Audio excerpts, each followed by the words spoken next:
ओम नमो भगवते वासुदेवाय। ओम नमो भगवते वासुदेवाय। ओम नमो भगवते वासुदेवाय। नारायणं नमस्कृत्यं नरं चैव नरोत्तमं देवीं सरस्वती व्यासं ततो जयामुदीरयेत्। नष्टप्रायेषु अभद्रेषु नित्यं भागवत सेवया भगवती उत्तमा श्लोकी भक्तिर्भवति नैष्टिकी। कृष्णाय वासुदेवाय देवकी नंदनाय च नंद गोप कुमाराय गोविंदाय नमो नमः। ओम अज्ञानतिमिरान्धस्य ज्ञानञ्जनशलाकया चक्षुरुन्मीलितं येन तस्मै श्रीगुरुवे नमः।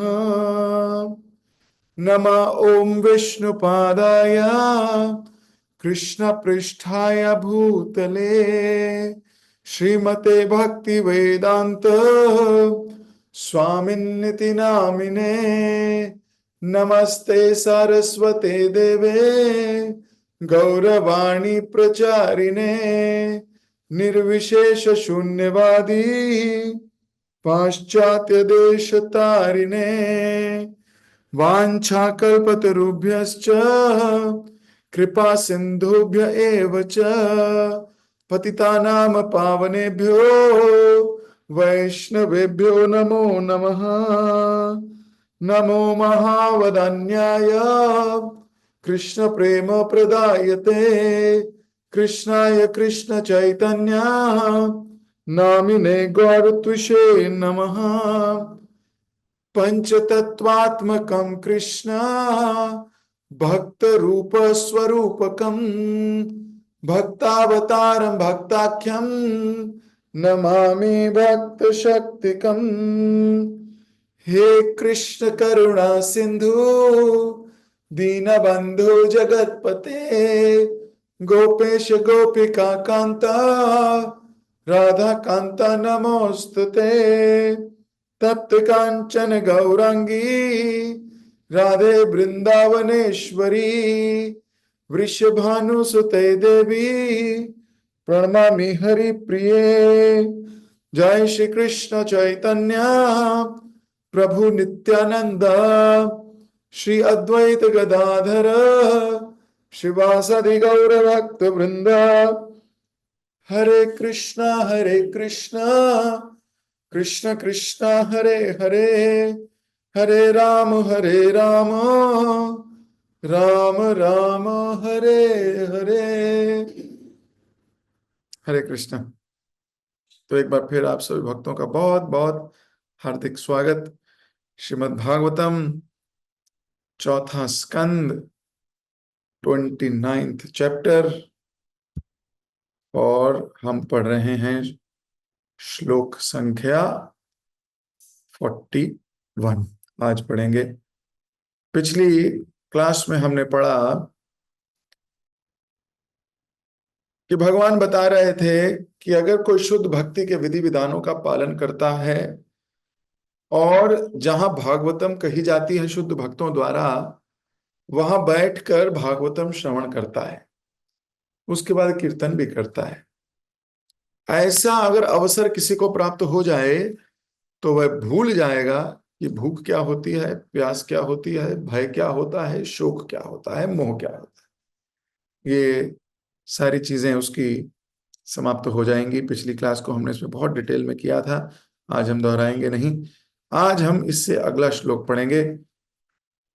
पिछली क्लास में भूख प्यास मिटाने का तरीका बताया गया है, जिसका बड़ा सुंदर उदाहरण है।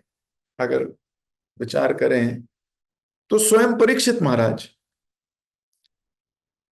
महाराज ने जब आखेट के लिए निकले थे तो भूख लगी और प्यास लगी, दोनों लगी। और ढूंढ रहे हैं कहीं से पानी मिल जाए, ढूंढ रहे हैं कहीं से भूख लग रही है कुछ मिल जाए प्रसाद। तो एक ऋषि की कुटिया में प्रवेश कर गए, शौनक ऋषि की कुटिया में प्रवेश किया। अब वहां पर जो ऋषि हैं वो समाधि में है, भगवान का चिंतन कर रहे हैं, मग्न हैं, एब्जॉर्ब्ड इन कृष्णा कॉन्शियसनेस। अब जो व्यक्ति इतना एब्जॉर्ब्ड होता है उसको आसपास क्या हो रहा है पता ही नहीं लगता। आपने कभी महसूस किया ऐसे? क्या होगा, कभी यूट्यूब पे कोई पिक्चर देख रहे होंगे या कोई फेसबुक पे चले जाते हैं लोग, मैंने देखा है कई बार। वो इंस्टा खोलते खोलते, फेसबुक चलाते चलाते इतने एब्जॉर्ब हो जाते हैं, मम्मी आवाज लगाती है बेटा सुन ले, तो मम्मी को आवाज अपनी ही कान में वापस आके पड़ती है पर बच्चे के कान में नहीं जाती। क्यों? वो तो एब्जॉर्ब्ड है, वो समाधि में है ना। यूट्यूब समाधि, फेसबुक समाधि, इंस्टाग्राम समाधि, जुनूनी समाधि। लेकिन यहां ऋषि कृष्ण समाधि, कृष्ण कॉन्शियस गतिविधि में एब्जॉर्ब्ड हैं। इतने एब्जॉर्ब्ड हैं कि उन्हें पता ही नहीं लगा कोई राजा आया है। अब ये कह रहे हैं मुझे भूख लग रही है, मुझे प्यास लग रही है, पानी दीजिए। अतिथि का स्वागत नहीं हो रहा। अब स्वागत नहीं हो रहा, इनको गुस्सा आ गया। अब सोचिए, भूख प्यास किसको? विष्णुराट। परीक्षित महाराज का एक नाम है विष्णुराट, जो विष्णु भगवान के द्वारा प्रोटेक्टेड हो। उनको गुस्सा आ गया, भूख प्यास सताई और गले में डाल दिया सांप। तो हालांकि तो भगवान की लीला थी, लेकिन फिर भी हम केवल एक पॉइंट समझने के लिए बात कर रहे हैं कि जब आदमी को भूख प्यास सताती है तो उसे समझ नहीं आती क्या हो रहा है। लेकिन वही परीक्षित महाराज जब भागवतम सुनने बैठ गए सुखदेव गोस्वामी से, संतों की सभा में, वही भूखे प्यासे हमारे प्यारे परीक्षित महाराज बैठ गए हैं श्रीमद् भागवतम सुनने भक्तों के मुख से। अभी 7 दिन और बीत गए हैं, ना भूख लग रही है ना प्यास लग रही है। ये क्या हुआ? भूख प्यास सता रही थी तभी तो सांप डाल दिया गले में। अभी भूख प्यास सता ही नहीं रही, क्यों? क्योंकि भागवतम सुन रहे हैं। तो भागवतम कह रही है कि भागवतम सुनने से भूख प्यास शोक मोह भय नहीं सताते। हाँ, पर ये उसका एविडेंस है। अब हम अगला श्लोक है ना, इसमें बोल रहे हैं क्योंकि बद्ध जीव सदैव भूख तथा प्यास जैसी शारीरिक आवश्यकताओं से विचलित होता रहता है, अतः उसे भगवान की अमृत वाणी सुनने का अनुराग उत्पन्न करने के लिए बहुत कम समय मिल पाता है। किसको?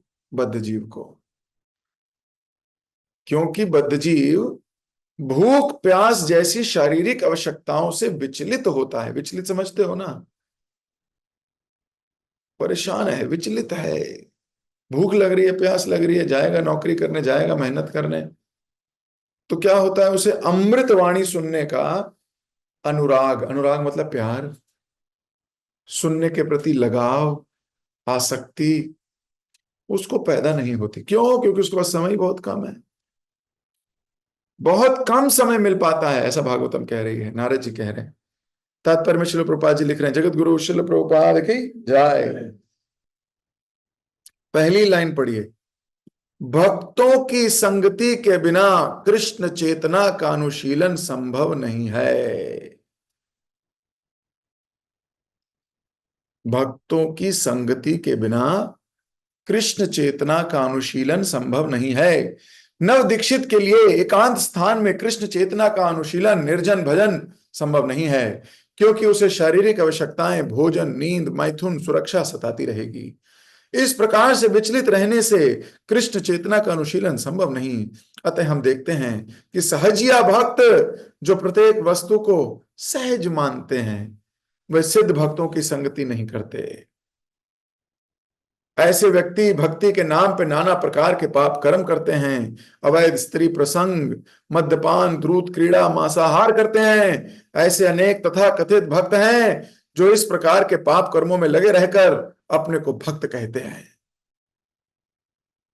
दूसरे शब्दों में, जो व्यक्ति पाप कर्म करता है उसे कृष्ण भक्त नहीं माना जा सकता। पाप कर्मों में रत व्यक्ति कृष्ण चेतना विकसित नहीं कर सकता, जैसा कि इस श्लोक में इंगित किया है। तो प्रभुपाद जी ने तीन बड़े इंपॉर्टेंट पैरामीटर दिए। पहला, भक्तों की संगति के बिना कृष्ण चेतना पॉसिबल नहीं है। दूसरा, हमें सहजिया नहीं बनना। और तीसरा, पाप कर्मों में कभी आसक्त नहीं होना। तो इन्हीं पे हम जरा चर्चा करेंगे, इन दो तीन बातों को विश्लेषण करेंगे, कोशिश करेंगे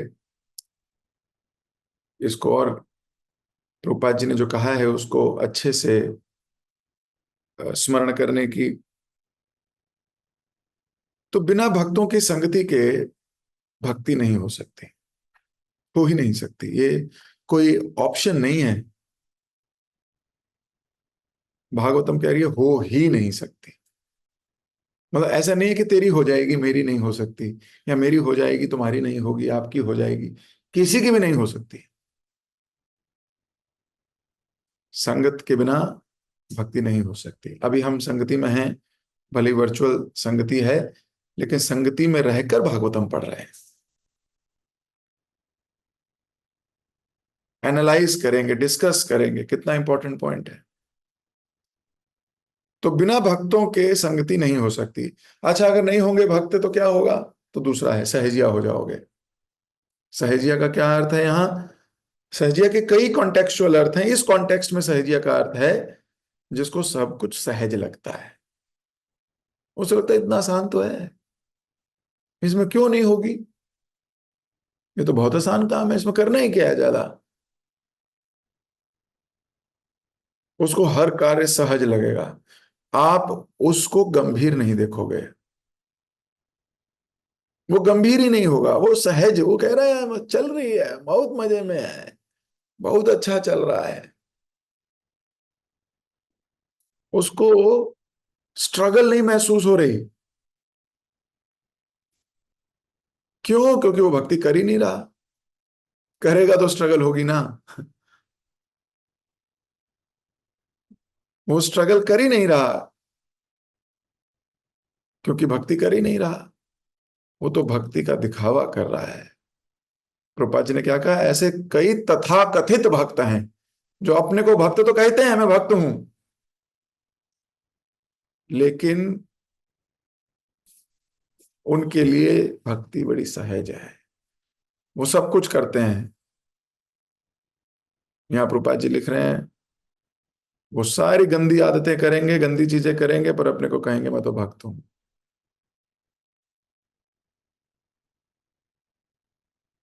तो ऐसे लोगों को सहजिया यहाँ कहा गया। भक्ति सहज नहीं है।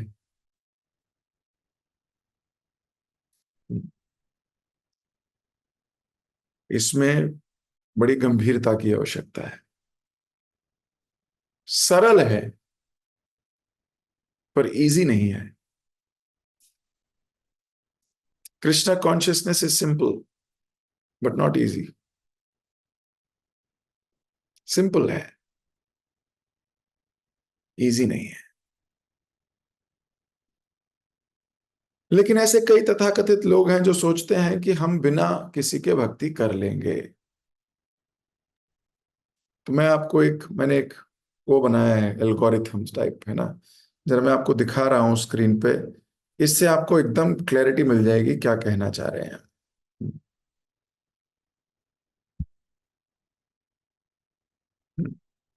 दिख रहा है सबको?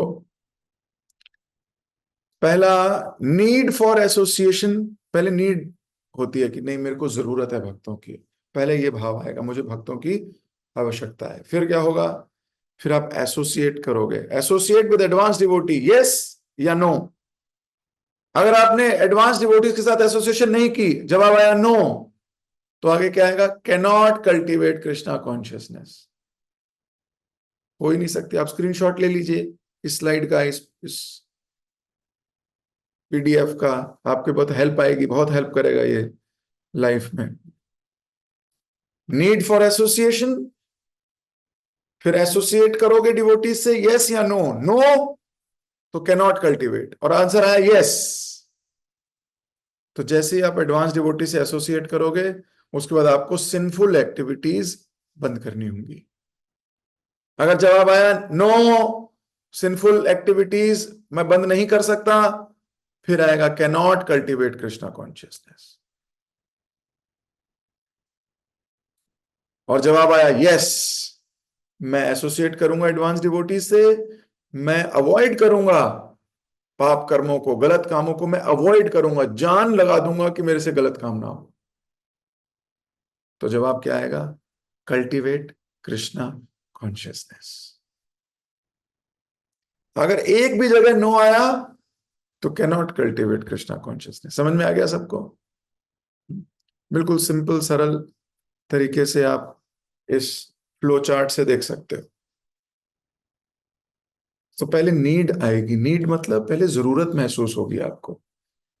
अगर आपको जरूरत ही महसूस नहीं हो रही, फिर तो पता नहीं कहां दबे पड़े हैं हम, अहंकार के बोझ में।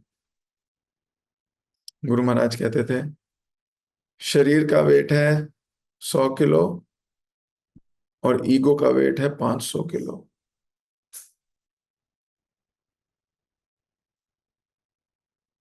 इतने ईगो में हम लोग दबे हुए हैं कि किसी को अपने से श्रेष्ठ मानते ही नहीं है।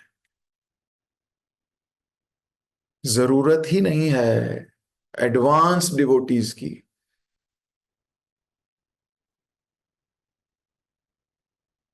जब तक हम एडवांस अपने से महतर भक्तों का संग नहीं करते,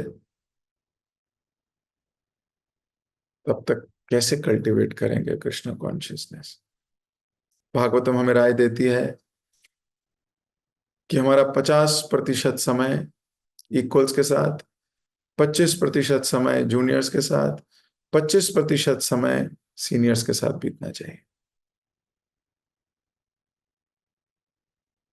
कैसे भी बीते, हृदय से बीते, बात करके बीते, किसी ना किसी तरीके से बहाने ढूंढ के बीते। We should spend good time.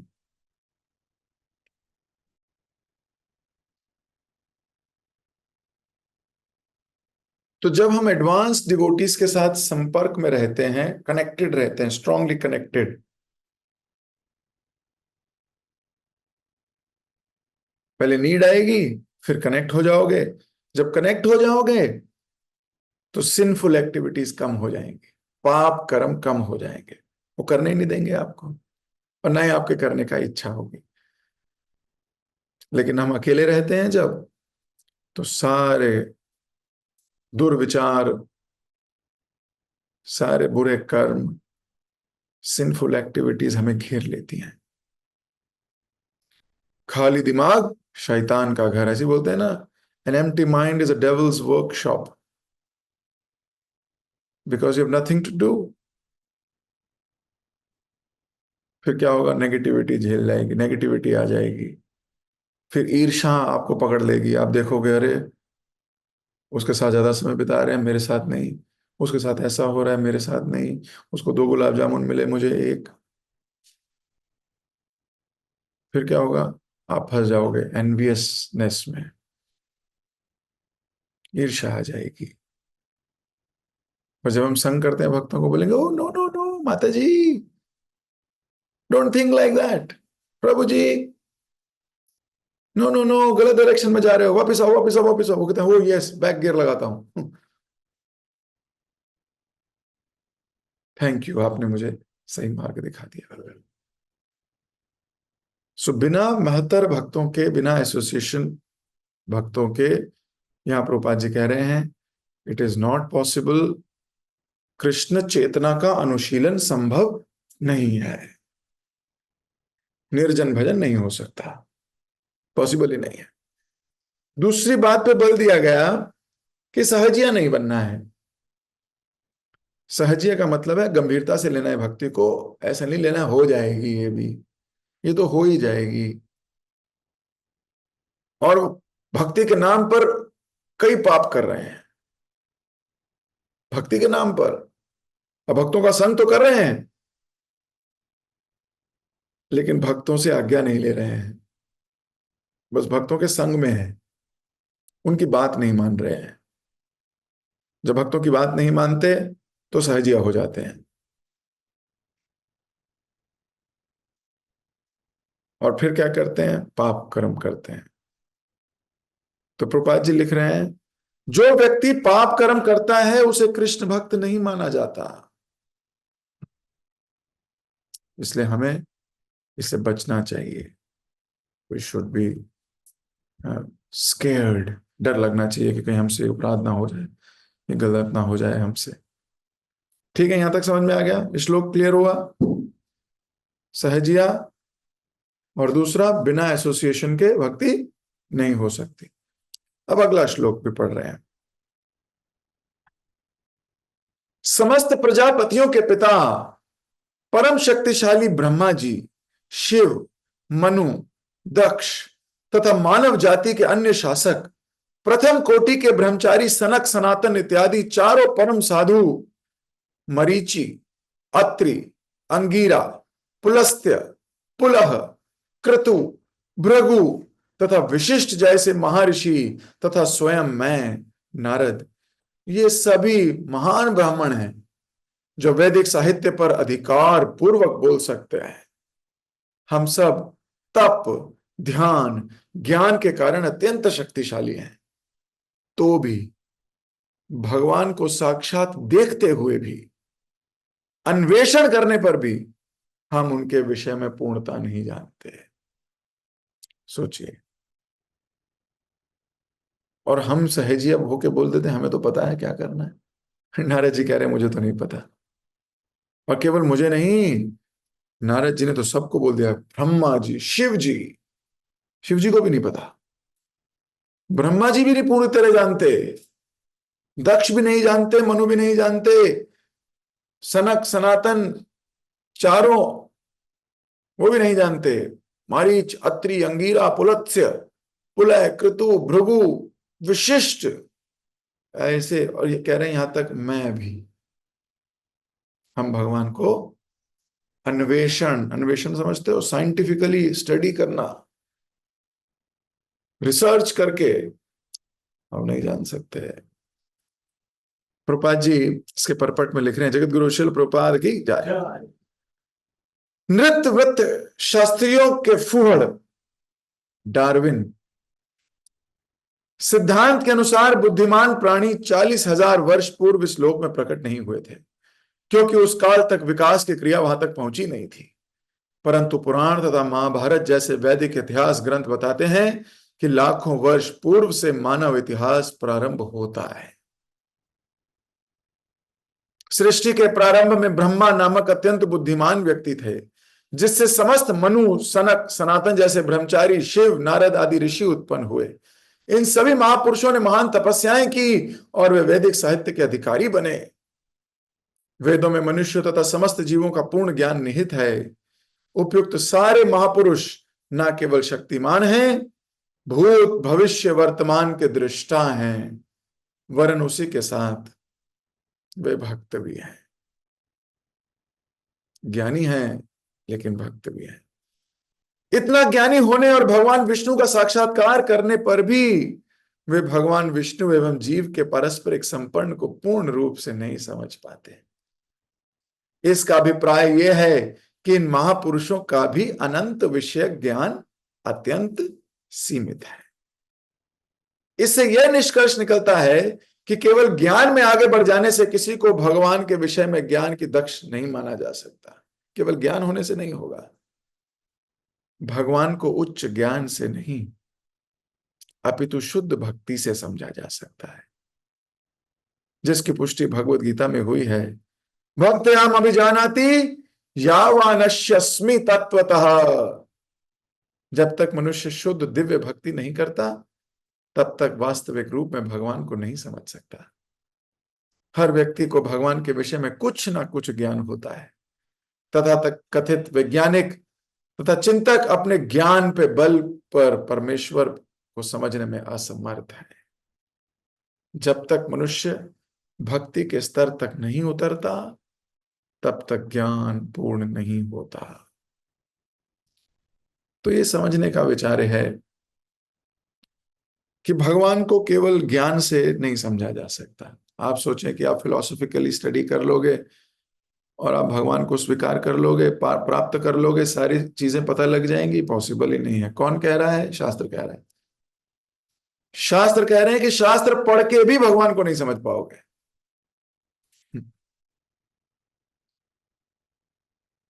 शास्त्र पढ़ के भी भगवान को नहीं समझ सकते, तो फिर क्या हुआ? कैसे समझेंगे? भक्त बन के। जब तक भक्त नहीं बनेंगे, तब तक नहीं समझेंगे। जब तक भक्ति नहीं करेंगे, तब तक नहीं समझ में आएगी। योगिनामपि सर्वेषां मद्गतेन अंतरात्मना श्रद्धावान भजते यो माम सामयुक्त तमो मतः। भगवान बोल रहे हैं, समस्त योगियों में से मेरे प्रिय कौन है? जो मुझे भजता है, मेरा भक्त है। भक्त मतलब उसको मैं अच्छा ही लगता हूं, उसको मैं बहुत अच्छा लगता हूं, उसको मेरी हर चीज अच्छी लगती है। अधरम मधुरम। हाँ? अधर किसे बोलते हैं? होठों को। भगवान के होंठ बहुत सुंदर है। अब भगवान के होंठ देख रहे हैं भक्त, बहुत सुंदर है। जैसे होंठ देख रहा है, भगवान मुस्कुरा दिए, हसितम मधुरम। अब हंसने लगे भगवान, वो कह रहे हैं हा हा, हंसी भी बहुत मधुर है। और जब हंसते हैं तो आंखें थोड़ी सी छोटी हो जाती हैं, लंबी हो जाती हैं। नयनम मधुरम। ओहो, आपकी तो आंखें भी बहुत सुंदर हैं। जैसी आंख पे पहुंचता है, भगवान चलने लगते हैं। चलितम मधुरम। ओहो, आंख ही नहीं, आपकी तो चाल भी बहुत सुंदर है। मधुराधिपतेर अखिलम मधुरम। ओहो, आप तो पूरे के पूरे ही मधुर हैं।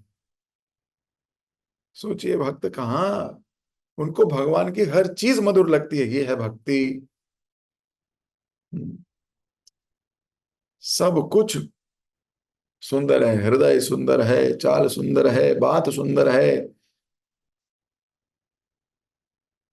बहुत सुंदर है भगवान। तो क्या भक्त को ऐसे लगता है?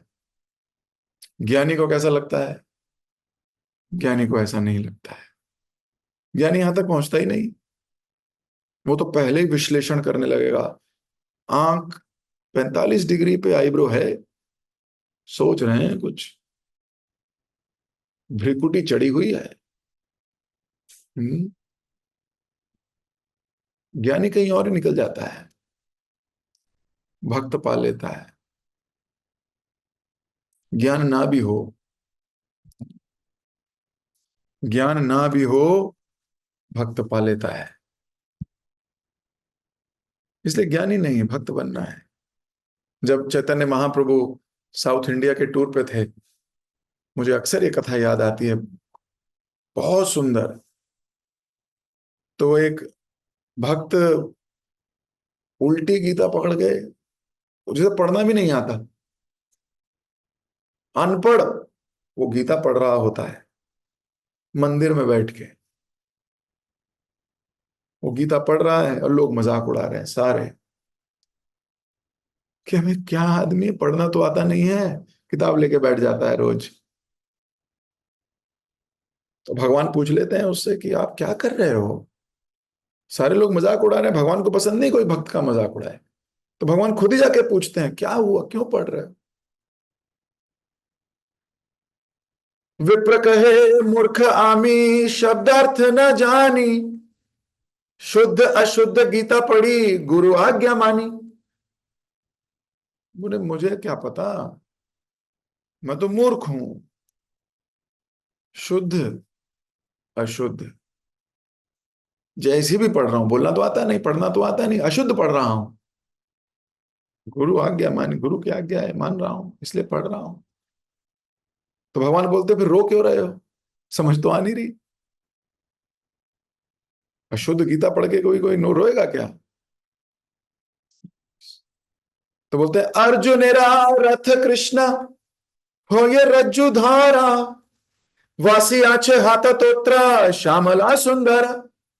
अरे मुझे रोना इसलिए आ रहा है कि संपूर्ण जगत के स्वामी अर्जुन के रथ पर रस्सी पकड़ के बैठे हैं। श्याम सुंदर रस्सी पकड़ के बैठे हैं और पीछे से अर्जुन उन पे शासन कर रहा है। हम्म, सोचो, कह रहे मैं इसलिए रो रहा हूं कि ये तो संपूर्ण जगत के स्वामी हैं, ये अपने भक्त के लिए ये दास बन गए, उसका ड्राइविंग करने लगे। संपूर्ण जगत के स्वामी।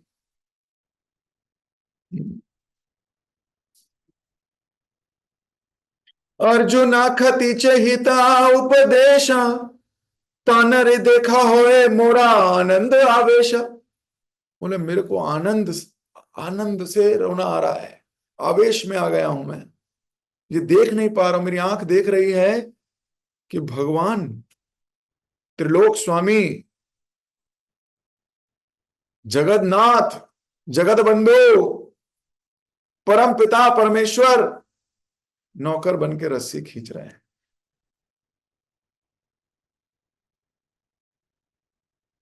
कह रहे यही लागी गीता पढ़े ना छाड़े मोरा मन।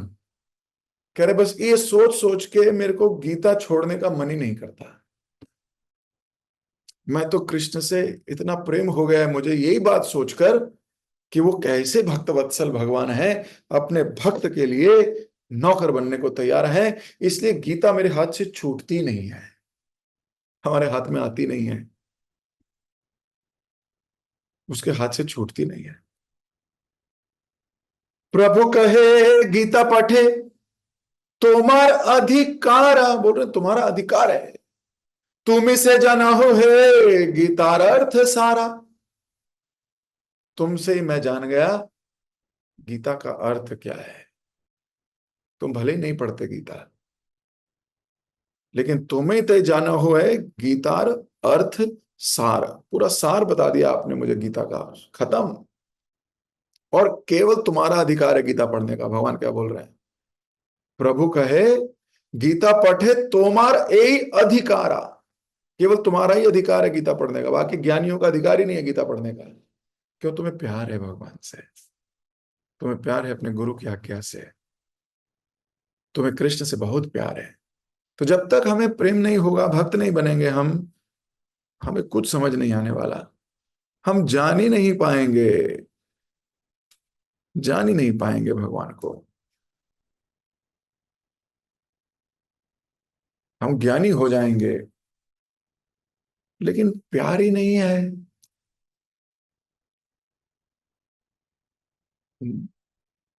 सो when you fall in love, then you understand.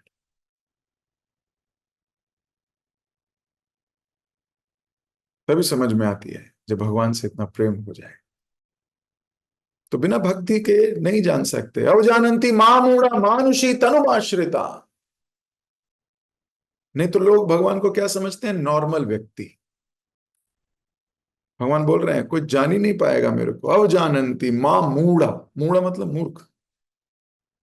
वो मूर्ख मुझे नॉर्मल लोग समझते हैं, मैं नॉर्मल व्यक्ति हूं, वो मुझे कभी नहीं जान सकते। अवजानंती। और भक्त,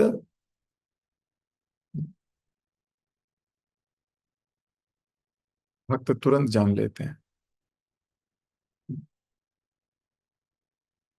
तुरंत भक्ति से भगवान को तुरंत समझ जाते हैं।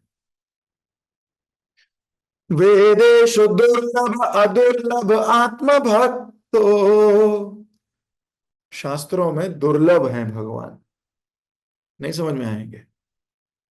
लेकिन अदुर्लभ, अधातु लग गई, आकार लग गया, किसके आगे? दुर्लभ के आगे, यानी सुलभ हो गए। किसके? आत्म भक्तों, अपने भक्तों के। भक्तों के सुलभ हैं,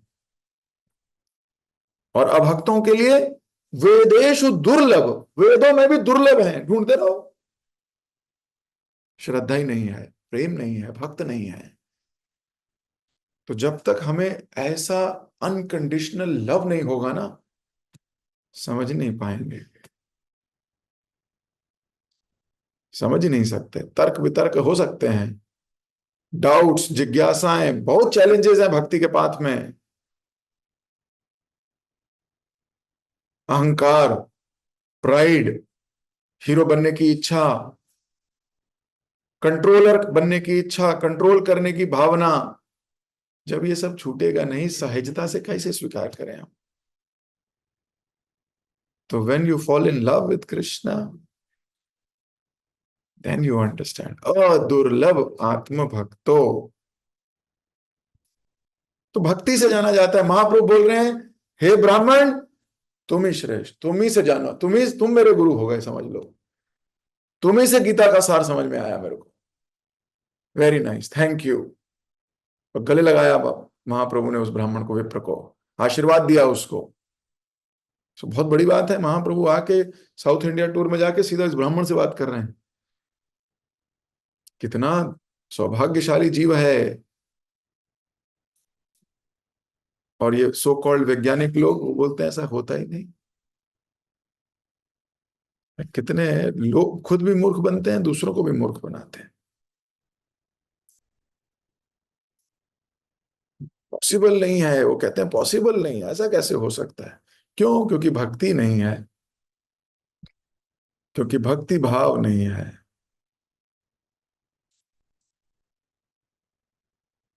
एक और आपको स्लाइड दिखाता हूं, है ना। This is also, I prepared this slide, Darwin theory versus वैदिक सिस्टम। शॉर्ट स्लाइड, चाहे तो स्क्रीनशॉट ले लीजिएगा, दिख रही है। एक है डार्विनियन थ्योरी, एक है वैदिक अकाउंट। डार्विन थ्योरी कहती है लाखों साल पहले इवॉल्व हुए आदमी बंदर से बना। वैदिक थ्योरी क्या कहती है? ब्रह्मा जी से बने। उन लोगों के पूर्वज बंदर हो सकते हैं, हमारे पूर्वज तो ब्रह्मा जी हैं, उनके बंदर हैं, हो सकते हैं, वो कह रहे हैं, मैं नहीं कह रहा। वो अपनी थ्योरी को कहते हैं सो कॉल्ड साइंटिफिक, हम कहते हैं इट इज एब्सोल्यूट वैदिक, which is beyond science. Science भी वेदों में से निकली। उनकी अंडरस्टैंडिंग लिमिटेड है, लिमिटेड अंडरस्टैंडिंग, वो इतना ही जानते हैं बस। पर वैदिक शास्त्र, वो जानने के बजाय वो तो डिवोशनल सर्विस में पारंगत है। वो तो महसूस कर सकते हैं, केवल जानने से नहीं। बहुत बियॉन्ड है, अनलिमिटेड नॉलेज है वेदा में, अनलिमिटेड नॉलेज है।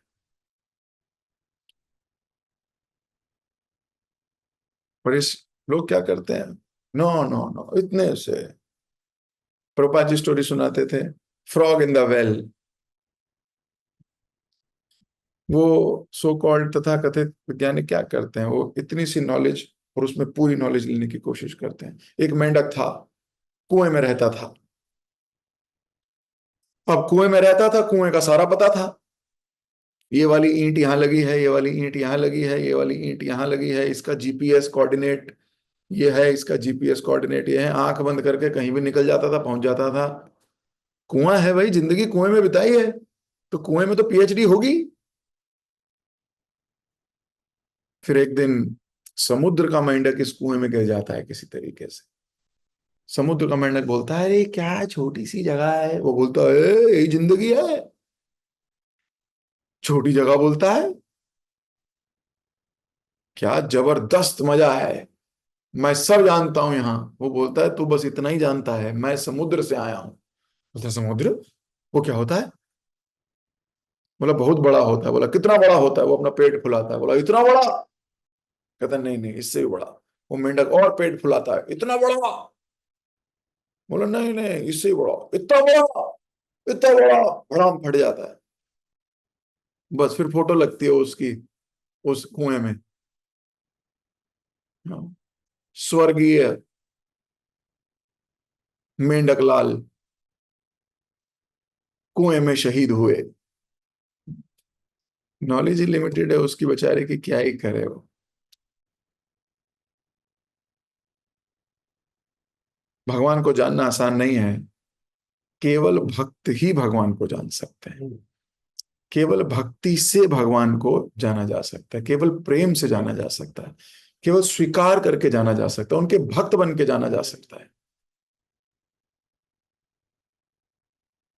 अगर भक्त नहीं बनेंगे, नहीं जाना जा सकता। अरे भगवान को क्या, आप भक्तों को नहीं जान सकते बिन उनके भक्त बिना भी नहीं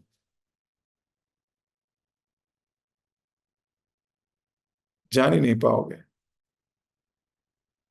तो आज हमने ये 2 श्लोक पढ़े, बहुत सुंदर प्रभुपाद जी परपट दे रहे हैं। तो मारीच, अत्रि, अंगीरा, पुलत्स्य और नारद जी कह रहे हैं मैं भी भगवान को नहीं जान सकता, पूरी तरह नहीं जान सकता। तो हमें 2 चीजों पे मेडिटेट करना चाहिए आज। पहला कि बिना भक्तों की संगति के कृष्ण चेतना में अनुशीलन संभव ही नहीं है, पॉसिबल ही नहीं है। इसका हमने एक आपको दिया था एल्गोरिथम, फ्लो चार्ट। और दूसरा, हमारी वैदिक सिस्टम, हमारी जो सभ्यता है, जो हमारे शास्त्र हैं, ये भगवान को प्राप्त करने का साधन बता रहे हैं। सो कॉल्ड संसारी बुद्धि भगवान को प्राप्त नहीं कर सकती। जगत गुरु शिल प्रभुपाद की जय। ग्रंथ राज श्रीमद् भागवतम की जय। हरे कृष्णा। आप सभी भक्तों की जय। किसी भक्त का कोई प्रश्न, कोई टीका या कोई टिप्पणी? दीन पावनी माता जी, बस एक ही प्रश्न लूंगा। हरे कृष्णा, दंडवत प्रणाम। प्रणाम। वैसे लेक्चर बहुत अच्छा था, सीख देने वाला था। जैसे अभी आपने लास्ट में कहा कि संसारी लोग मतलब भौतिक बुद्धि से भगवान को नहीं जान रहे, लेकिन जब हम भौतिक दुनिया में रह रहे हैं तो ये लोग जो यहाँ के हैं वो तो हमें अपनी तरफ ही खींचते हैं। इनके साथ रहते हुए भक्ति करना कैसे आसान करें, कैसी परिस्थितियों को मैनेज करें?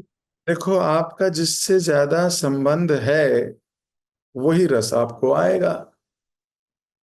आप भौतिक संसार में रहो पर भौतिक संसार के होके मत रहो। इन दोनों में अंतर है। इस संसार का मत हो। जब आप इस संसार के हो जाओगे तो आपको ये सारी परिस्थितियां बुरी, अच्छी, घटिया, संतुष्टि देने वाली, इरिटेट करने वाली, गुस्सा लाने वाली, ये सब लगेंगी। क्योंकि आप खुद ही एब्जॉर्ब हो उन चीजों में। जब आप एब्जॉर्ब्ड ही नहीं हो तो साथ में कोई कहता, आप एग्जांपल लेता हूं, आपके घर के पड़ोस में किसी की मियां बीवी की लड़ाई हो रही हो, तुम्हें कोई फर्क पड़ेगा? कोई फर्क ही नहीं पड़ेगा। तुम अपना पराठे बना के खाओगे, पति को भी खिलाओगे, खुद भी खाओगे, मजे में जी रहे हो, कहोगे ओ हो बुरा हो रहा है वहां, लेकिन अपना जिंदगी बिताओगे। क्यों? You are not absorbed. You are not absorbed there. 2 second के लिए ध्यान जाएगा, उसके बाद वापस आ जाओगे। क्योंकि हम भी अपने आसपास भौतिक लोगों से इतना क्लोज एब्जॉर्प्शन कर ली है कि उनकी मुस्कुराहट नहीं आई तो हम परेशान हो जाते हैं। भौतिक लोगों से इतना हमने एब्जॉर्ब कर लिया अपने आप को। So when you are absorb too much, आप इंपैक्ट होगा ही होगा, क्योंकि आपकी जिंदगी को आप थोड़ी चला रहे हो, वो चला रहे हैं। रिमोट कंट्रोल उनके हाथ में है। आपने अपनी जिंदगी का रिमोट कंट्रोल उनको दे दिया। वो जब चाहे एंगर कर दें, जब चाहे इरिटेट कर दें, जब चाहे आपके अंदर कोई भी बटन दबा दें, आप वहीं से रिएक्ट करने लगोगे। लेकिन जो ज्ञानी है, जो भक्त है, वो ये जानता है। वो जानता है मैं शरीर हूं ही नहीं। बहुत डीप रियलाइजेशन है। चलो इतने डीप नहीं जाते। लेकिन इतना समझ लेते हैं कि हम टेम्पररी अरेंजमेंट में हैं, टेम्पररी अरेंजमेंट में परमानेंट प्रॉब्लम्स नहीं पालते। अपनी मानसिक स्थिति ठीक कीजिए। वो जो मर्जी करते रहें, वो उनका काम है।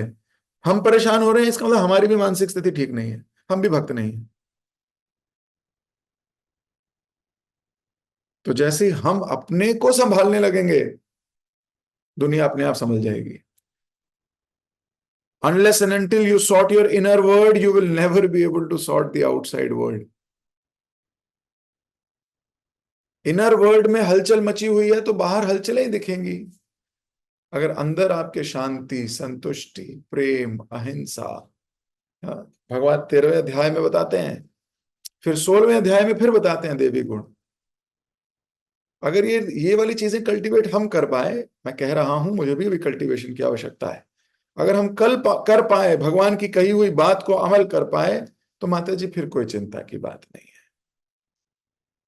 फिर बाहरी दुनिया लड़े मरे, कुछ बोले, आपको गाली दे जाए, अपमानित कर जाए, तिरस्कृता विप्ललब्धा क्षप्ता क्षिप्ता हतायपि नास्य तत्प्रतिकुर्वन्ति मद भक्तद भक्ता प्रभवोपि।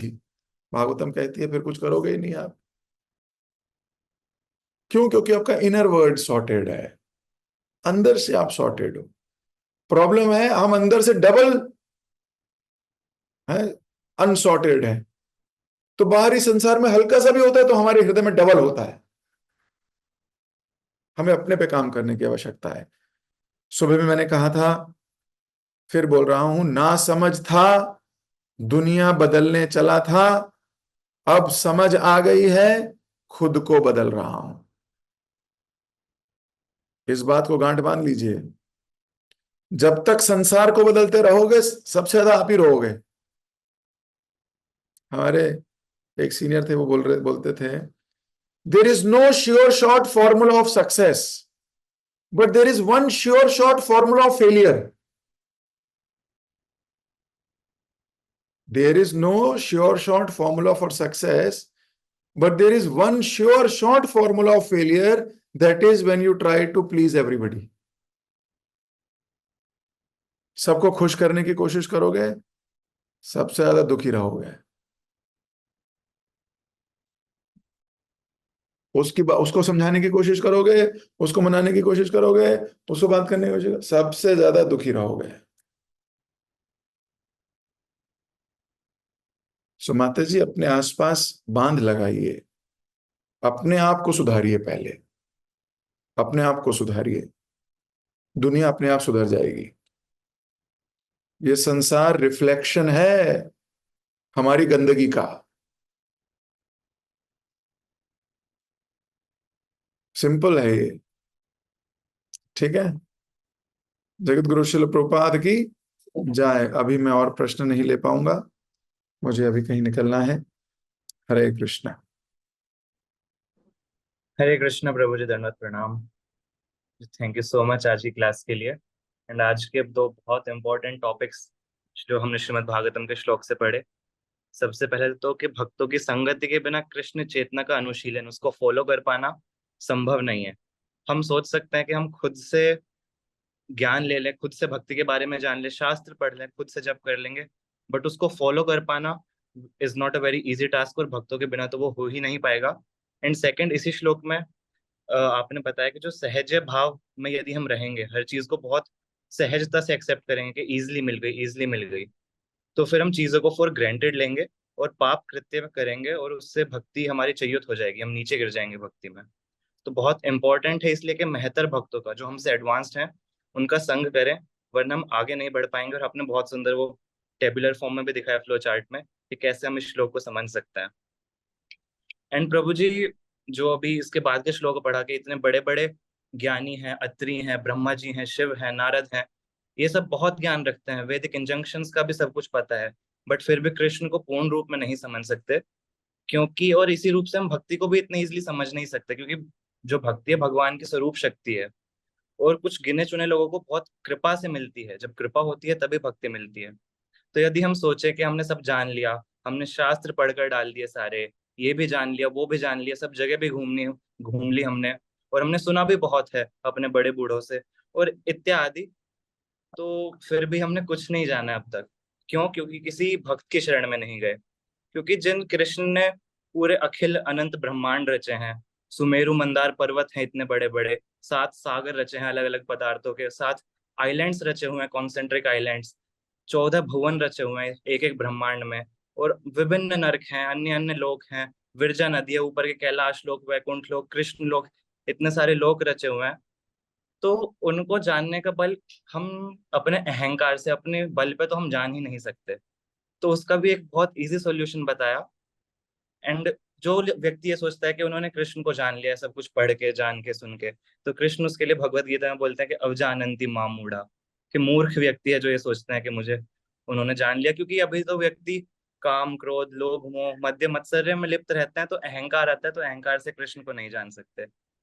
पर कृष्ण को जानने का केवल एक बहुत इजी तरीका अपने महाप्रभु के व्याख्या से बताया, कि जब महाप्रभु दक्षिण भारत गए, तो जो ब्राह्मण गीता पढ़ रहा था, तो शुद्ध अशुद्ध उसको पता भी नहीं था अक्षर कैसे पढ़ते हैं, लेकिन गीता पढ़ रहे थे, वो भी उल्टी।